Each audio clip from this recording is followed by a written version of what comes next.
Good morning, students. Today we'll study our chapter 8, How Do Organisms Reproduce? Already I have provided you the notes.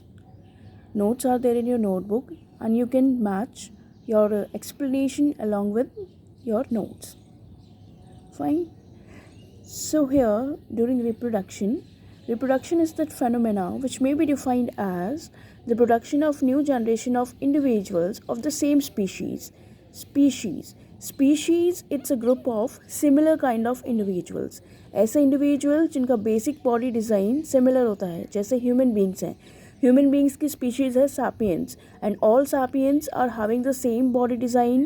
Means जैसे हम अपनी body design देख लें, हमारा head है, ऊपर लगा है, नीचे legs हैं, then hands are there. The basic body design is similar and they appear similar but not identical to each other. Such group of organisms is known as species. The reproduction is that phenomena which helps in the generation of same species organisms. And these organisms, newly formed organisms, they are physically independent of their parents. Fine. So a reproduction is also a life process. We have studied various kinds of life processes in our chapter 1. The nutrition, respiration, transportation, excretion. All those life processes are used only for the survival of a human being or survival of a living organism. But the reproduction is that life process which helps in the survival of a species. In absence of reproduction, if the organisms are incapable of producing their new generation, they will not be able to exist in their future forms. The very important need of reproduction is that it ensures the continuity of life. Life continuity is possible only in presence of reproduction, because reproduction is the only phenomena which helps in the generation of new individuals or progeny. If we want to see species in our future generation, it helps the organisms to survive. Also, existence of species, replacement of dead individuals, the individuals which are dead, मरने के बाद कुछ तो अंश उनका बचेगा, उनके children are there, they will undergo maturation and helps in development of new individuals. Variations होते हैं differences, वो differences रिप्रोडक्शन के थ्रू ट्रांसफ़र हो जाते हैं, जिसके कारण सर्वाइविंग एबिलिटी ऑर्गेनिजम्स को मिलती है. Next is the very key event that you can say that basic event that occur during reproduction is the cell division. Cells जब तक डिवाइड नहीं होंगे, न्यू सेल्स की फॉर्मेशन नहीं होगी और न्यू सेल्स न्यू ऑर्गेनिजम्स को फॉर्म नहीं करेंगे. तो cell division is the basic event और you can say key event of reproduction. सबसे इम्पॉर्टेंट थिंग जो कोई भी रिप्रोड्यूसिंग एनिमल परफॉर्म करता है दैट इज़ सेल डिवीजन. और ये सेल डिवीजन फर्दर डिवाइड होता है दो सब प्रोसेस में. The one is the division of nucleus and the second is the division of cytoplasm. Nucleus के अंदर प्रेजेंट होता है डीएनए, आप 9th स्टैंडर्ड में पढ़ चुके हैं. And that DNA is responsible for the production of similar kind of individuals. हमने पढ़ा रिप्रोडक्शन कैपेबल होता है similar kind of individuals form करने में, जो अपने सिमिलर होते हैं अपने पेरेंट से, but they are not identical. ये जो प्रॉपर्टी है it is because of the DNA present inside nucleus. Second is the division of cytoplasm. Cytoplasm के अंदर भी बहुत सारे साइटोप्लाज्मिक कंपार्टमेंट्स प्रेजेंट होते हैं, जैसे माइटोकॉन्ड्रिया है, गोल्गी बॉडी है, जो सेल के डिफरेंट फंक्शंस को परफॉर्म करते हैं. तो बहुत ज़रूरत होती है कि साइटोप्लाज्म में जितना भी कंटेंट है वो भी इक्वल पार्ट्स में डिवाइड हो जाए. तो जब सेल डिवाइड करने के लिए खुद को प्रिपेयर करता है तो इसका न्यूक्लियस जो है एनलार्ज हो जाता है और साइटोप्लाज्म कंटेंट इंक्रीज हो जाता है, ताकि वो एनर्जी प्रोवाइड करे सेल को, ताकि एक सिंगल सेल डिवाइड हो जाए 2 या मल्टीपल सेल्स में. तो कोई भी ऑर्गेनिज्म है जिन्हें सिमिलर दिखना है, जो बिलोंग करते हैं सेम स्पीशीज से, ये होता क्यों है? Because of the presence of similar blueprints. Blueprint कौन प्रोवाइड करता है? डीएनए. डीएनए वो पर्टिकुलर स्ट्रक्चर है जो ब्लूप्रिंट देता है किसी भी सेल को. और ये डीएनए कॉपीइंग यहाँ लिखा है, एक सिंगल डीएनए से 2 कॉपीज़ फॉर्म होती हैं. फाइन, उसे हम कहते हैं डीएनए कॉपीइंग या डीएनए रेप्लिकेशन या डीएनए डुप्लीकेशन. हर एक सेल के पास अपना डीएनए प्रेजेंट होता है और हर एक सेल का DNA before reproduction they will divide themselves into 2 parts, वो खुद को 2 में कन्वर्ट करता है, अपना सिमिलर कॉपी डेवलप करता है। आगे हम देखते हैं। तो रिप्रोडक्शन जो है बहुत ही इंपॉर्टेंट मैकेनिज्म इन्वॉल्व करता है।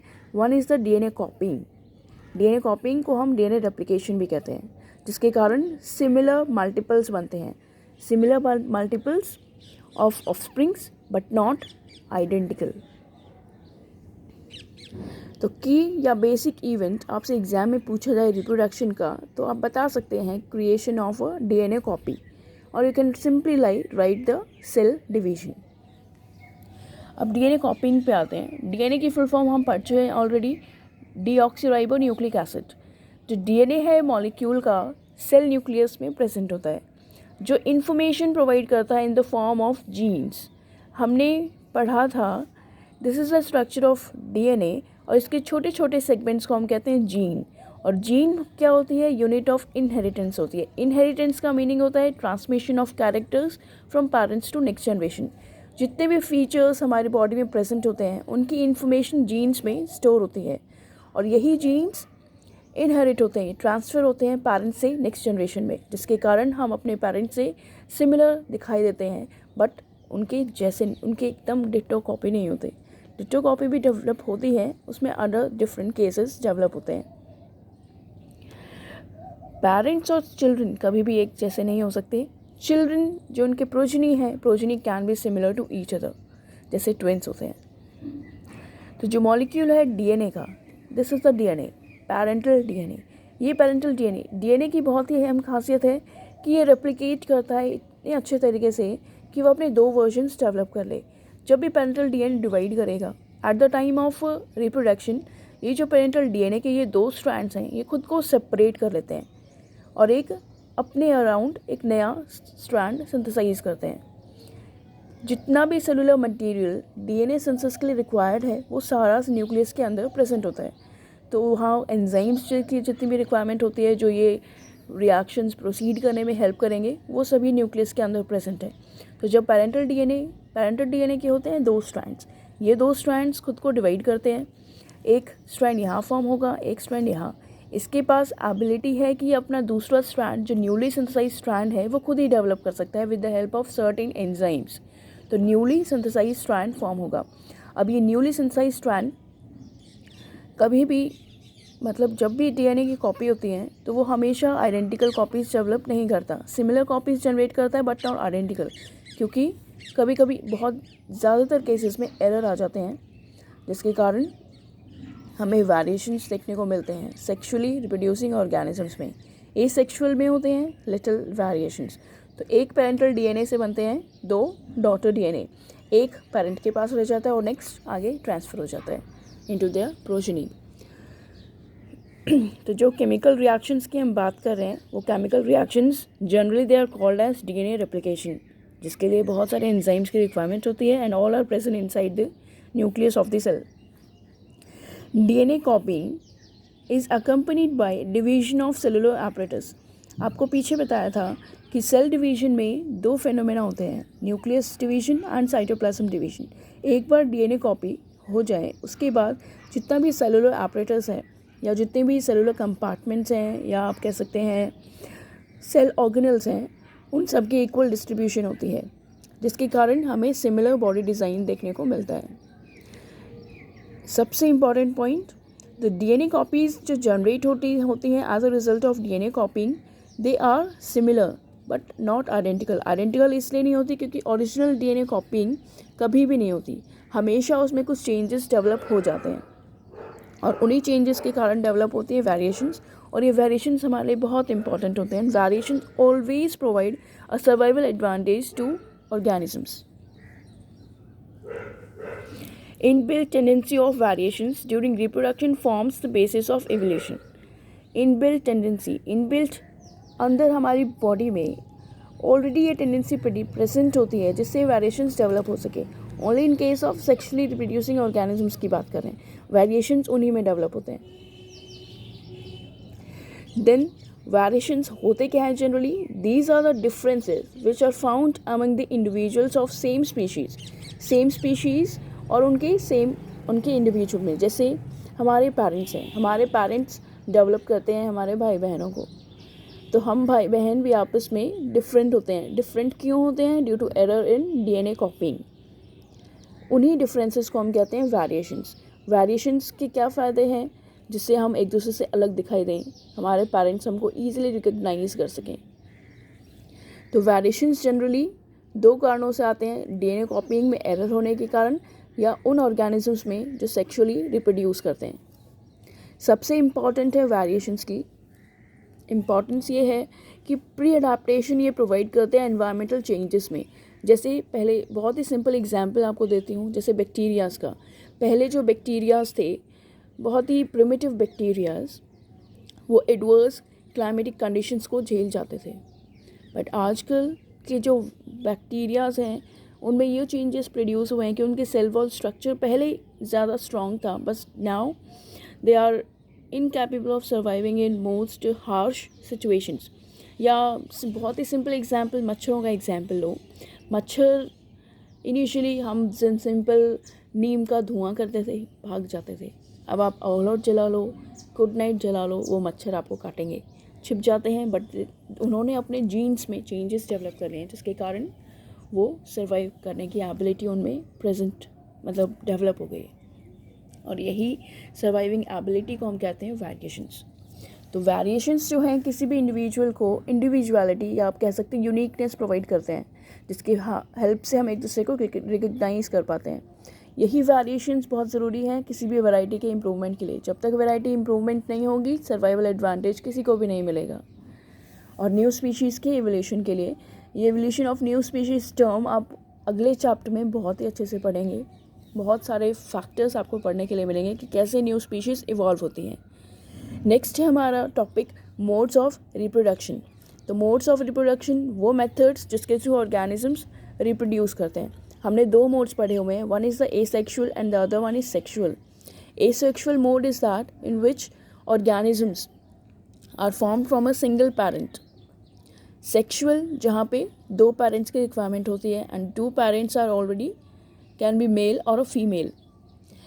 एसेक्सुअल में हमेशा आप पढ़ते हैं, अपने 8th स्टैंडर्ड में भी पढ़ा है कि एसेक्सुअली रिप्रोड्यूसिंग ऑर्गेनिजम्स कोई भी गैमीट्स जनरेट नहीं करते। वो खुद में अंदर केवल सेल डिवीजन परफॉर्म करते हैं और स्प्लिट हो जाते हैं दो या उससे ज़्यादा इंडिविजुअल्स में या ऑफस्प्रिंग्स में। Sexually reproducing organisms gamete formation करते हैं। गैमीट फॉर्मेशन करते हैं इसलिए उनमें फर्टिलाइजेशन होती है और फर्टिलाइजेशन से ही न्यू ऑर्गेनिज्म की फॉर्मेशन होती है।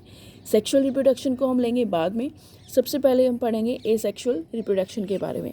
तो एसेक्सुअल रिप्रोडक्शन वो प्रोसेस है जिसके थ्रू न्यू इंडिविजुअल्स की फॉर्मेशन होती है सिंगल पेरेंट से, बिना फर्टिलाइजेशन के और ना ही गैमीट्स की फ्यूजन। जब बनते ही नहीं है गैमीट्स तो फ्यूजन कहाँ से होगी। जितने भी यंग इंडिविजुअल्स हैं, यंग इंडिविजुअल्स या हम कहते हैं प्रोजनी, एसेक्सुअल रिप्रोडक्शन से जो प्रोड्यूस होते हैं, they are completely identical to their parents morphologically and genetically. उनकी फिजिकल अपीयरेंसेस के बेसिस पे या उसका जेनेटिक नेचर हम स्टडी करें तो they are completely identical to their parents और उन्हें हम कहते हैं क्लोन्स। जो एसेक्सुअल मोड है ये एक सेल डिवीजन के थ्रू होता है जिसे हम कहते हैं माइटोटिक डिवीजन या इक्वेशनल डिवीजन। जितने भी नंबर ऑफ क्रोमोसोम्स पेरेंट के पास प्रेजेंट हैं वो डुप्लीकेट होकर डबल हो जाते हैं और फिर इक्वल पार्ट्स में डिवाइड हो जाते हैं। इसी को हम कहते हैं इक्वेशनल डिवीजन। ये कॉमन मेथड ऑफ मल्टीप्लिकेशन है यूनिसेलुलर और कुछ मल्टीसेलुलर ऑर्गेनिजम्स में, वो आप देख ही चुके होंगे। जो एसेक्सुअली रिप्रोड्यूस करते हैं वो ये कुछ हैं। फिजन है, फिजन में पेरेंट स्प्लिट होता है इनटू 2 इक्वल पार्ट्स और मोर दैन 2 इक्वल पार्ट्स, जिसे हम कहते हैं अगर 2 पार्ट में डिवाइड हो तो बाइनरी फिजन, मल्टीपल पार्ट्स में हो तो मल्टीपल फिजन। नेक्स्ट है बडिंग। बडिंग में बड लाइक आउटग्रोथ डेवलप होती है जिसके थ्रू न्यू इंडिविजुअल की फॉर्मेशन होती है। फ्रैगमेंटेशन, पेरेंट खुद को स्प्लिट कर लेता है मल्टीपल पार्ट्स में। रीजनरेशन, रीजनरेशन जब किसी पेरेंट में कट प्रोड्यूस हो जाते हैं एक्सीडेंटली तो वो अपने पार्ट्स को रीजनरेट कर लेता है और कंप्लीट ऑर्गेनिज्म डेवलप कर लेता है। स्पोर फॉर्मेशन फंगस में, इसको भी हम बाद में पढ़ेंगे। और वेजिटेटिव प्रोपगेशन। ये जितने भी मेथड्स हैं these are the natural methods of asexual reproduction. एक आर्टिफिशियल मेथड भी आपको पढ़ना है, दैट इज टिश्यू कल्चर।